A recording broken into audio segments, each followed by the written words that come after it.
રાજકોટમાં ભ્રષ્ટ મનસુખ સાગઠિયાની મુશ્કેલીમાં વધારો થયો છે। મનસુખ સાગઠિયા સામે બિલ્ડર કેડી પટેલે ગંભીર આરોપો લગાવ્યા છે। એ મુખ્યમંત્રી કરતા મોટો માણસ હોય ને એ ટાઈપનું એનું એટીટ્યુડ હતું। મારી જીવનની આ 74 વર્ષની ઉંમરમાં અમે નિડરતાથી હંમેશા કામ કર્યું છે અને એમ છતાંય મેં આવો થર્ડ ક્લાસ ને ભંગાર માણસ મેં મારી જિંદગીમાં મિનિસ્ટરીમાં હું 35 વર્ષથી ગાંધીનગરે રહું છું। મારું ઘર ને ઓફિસના ગાંધીનગર છે। 12 જેટલા મુખ્યમંત્રીઓએ કોઈ પણ નિયમ સુધારવા અંગે ચર્ચા કરી છે, બરાબર। એટલે સાગઠિયાને તો છે ને રાજકીય ઓથ હોય તો જ એને આટલા વર્ષો સુધી આટલું બધું કરોડો રૂપિયાનું આ લોકો એમ કહે કે 10.5 કરપ્શન 10.5 કરોડ। અરે ભાઈ, એની પાસે 500,000 કરોડ રૂપિયાથી ઓછા ન હોય એટલું બધું એને કરપ્શન કરેલું છે। હવે તમે કેટલા રૂપિયા આપ્યા હતા? અમે તો મેં પોતે નથી આપ્યા, પણ જયરામ કુંડાળિયાએ એને એવું કીધું મને કે આપણે ભાગમાં તમારે દેવાના જ ભાગ 80 લાખ રૂપિયા આપણે એને પેમેન્ટ કર્યું, કારણ કે વહીવટ એ કરતો હતો જયરામ કુંડાળિયા। હા, એ જે જીબીમાં પહેલાં સુપ્રિન્ટેન્ડિંગ એન્જિનિયર હતા અને ઓલું દવા પીવાનું જે એને નાટક કરેલું એ જ માણસ। કુંડારિયા જે વાત આવે એ કુંડારિયા કોણ, આખું નામ? હા, એ જયરામ જે કુંડાળિયા અને એ જીબીમાં સુપ્રિન્ટેન્ડિંગ એન્જિનિયર હતા અને એને રાજીનામું દઈ અને એને આ બિલ્ડિંગ કન્સ્ટ્રક્શનનો એવો ધંધો ચાલુ કર્યો હતો। મારું કોઈ બિલ્ડિંગને લગતો ધંધો નથી।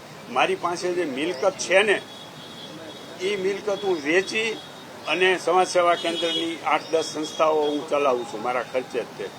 અને આ રૂપાલા વખતે પણ મને જે લાગ્યું કહેવાનું, હું એને 1995થી ઓળખતો હતો અને એ સારો માણસ હોવાના કારણે મેં 5 વિડીયો પણ બનાવીને મૂક્યા હતા એના માટે।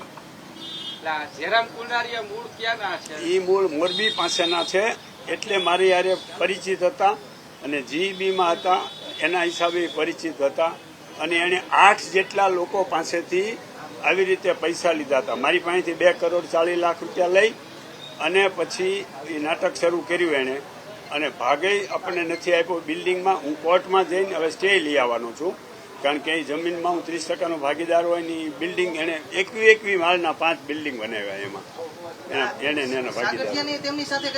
હા, એ સાગઠિયાની હારે કારણ કે મુખ્ય વહીવટદાર આ હતો ને કુંડાળિયા, જયરામ કુંડાળિયા કૃતિ ઓનેલામાં, એટલા માટે એની હારે કે હું જઈને ડીલિંગ કરી આવું। મેં ના પાડી, મેં કીધું ભાઈ આટલા બધા રૂપિયા ન દેવાય, પણ એ કે ના એટલે દેવા જ પડશે, બધા લોકો આપે જ છે બિલ્ડરો એને। એટલે એ ગયા અને એની હારે એ કે 80 લાખ હું આપી આવ્યો ને વહીવટ થઈ ગયો અને ઓન પેપર પ્રૂફ છે કે 40% જમીન કાપી નથી। તમે સમજી લો, આ કાંઈ હું આક્ષેપ કરું છું એવી વાત નથી। 40% તો બધામાં ટીપીમાં કપાતા જ હોય, થાય જ। મારી એક અહીં એરપોર્ટ પાસેની જમીન છે તો એમાં 40% કપાત કરી જ છે ફાઇનલ પ્લોટ કરવા માટે। આ ફાઇનલ પ્લોટ આપ્યો એને 1% જમીન નથી કાપી, એ ઓન પેપર પ્રૂફ છે। એ તમે એની ફાઇલ કઢાવો અને જોવો એટલે એની અંદર નીકળે કાંઈ કાપ્યું નથી, એ જ પ્રૂફ છે ને, બીજું શું પ્રૂફ જોઈએ? ગેરકાયદેસર બાંધકામ કહી શકાય? હા, ગેરકાયદેસર બાંધકામ છે અને ખરેખર બેંક એને એ બિલ્ડિંગમાં જે રહેતા હોય ને લોન ન આપે, કારણ કે ગેરકાયદેસરનું બાંધકામ છે ને 40% કપાત વગેરેને આપી દીધું છે। હવે આગામી સમયમાં તમે શું કરશો? આમાં તો હું હવે કૃતિ ઓનેલાની સામે કોર્ટમાં જઈને કાર્યવાહી કરીશ કે ભાઈ આ હું 30%નો ભાગીદાર છું, મારા પૈસા લીધેલા છે। અરે એ જયરામ કુંડાળિયાએ અહીંયા સામેના બિલ્ડિંગમાં એક વિધવા બાઈ 85 વર્ષના છે, એના પતિએ નથી, દીકરાએ નથી એને પહેલે। હવે એવી બાઈના 5 લાખ રૂપિયા, એના ભાઈના 40 લાખ રૂપિયા, આવા એને 8-10 લોકોના પૈસા લીધા અને લઈને પછી એણે સવારે 10 વાગે 2 ટીકડી મોઢામાં મૂકી અને મને 15 દી પહેલા એણે કીધું હતું કે હું આવું નાટક કરવાનું છું, જયરામ કુંડાળિયાએ કીધું। અને એ પણ મને ભેગો આવો સાંકળ છે એવી કલ્પના નહોતી।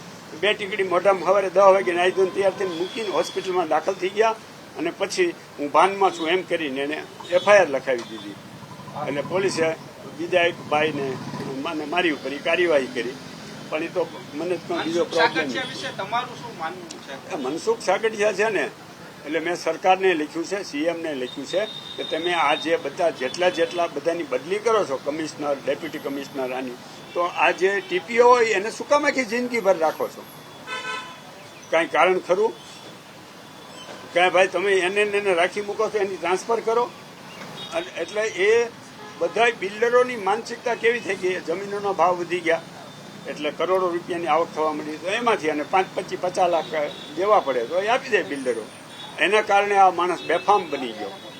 કોઈ પણ વ્યક્તિ પાસે 80 રૂપિયા આવે ને અને જો એનામાં યોગ્યતા ના હોય ને તો એ બેફામ બને.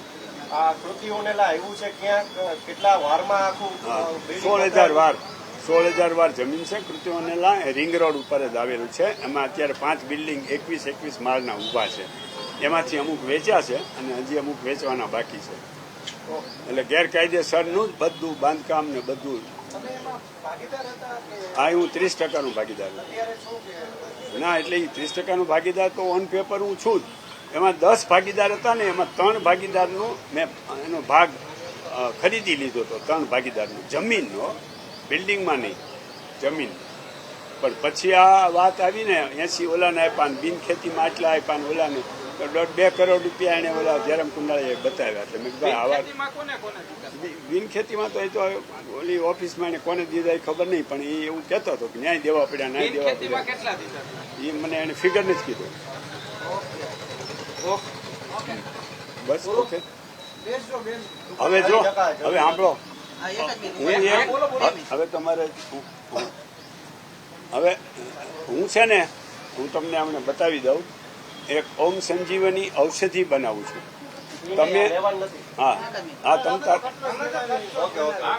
તમારે જે કરવું હોય તમારે સાંભળો, એ હું તમને આપું ને એ 2 પેકેટ 28,800 એક બોમ્બે એક ભાઈ વેચે છે. હું તો મફત આપી.